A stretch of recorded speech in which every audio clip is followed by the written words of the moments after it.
চাঁপাইনবাবগঞ্জে আলোচিত eagle hunt মামলায় আসামিদের ওপর ডিম নিক্ষেপকে কেন্দ্র করে আদালত চত্বর উত্তেজনা তৈরি হয়েছে। পুলিশ হেফাজতে নেওয়া হয় ছাত্রদলের এক নেতাকে। বুধবার বিকেলে জামিন নিতে আদালতে আসেন আওয়ামী লীগ ও সহযোগী সংগঠনের ৩ নেতা। এ সময় ছাত্রদলের সিনিয়র যুগ্ম আহ্বায়ক সেতাউর রহমানের বিরুদ্ধে নেতাকর্মীরা আদালত এলাকায় জড়ো হন এবং আসামিদের লক্ষ্য করে ডিম নিক্ষেপ করেন।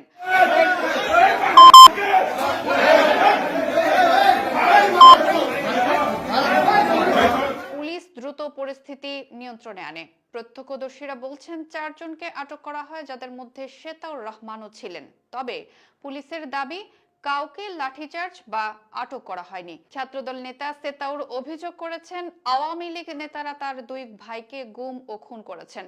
সেই মামলার আসামিদের জামিনে বাধা দিতেই তারা প্রতিক্রিয়া জানান। এদিকে জেলা ছাত্রদলের পক্ষ থেকে জানানো হয়েছে সংগঠনগত এই ঘটনার সঙ্গে তাদের কোনো সম্পৃক্ততা নেই। ঈগল হান্ট মামলার মতো স্পর্শকাতর একটি ইস্যুতে এমন ঘটনায় রাজনৈতিক উত্তাপ আরো বেড়েছে।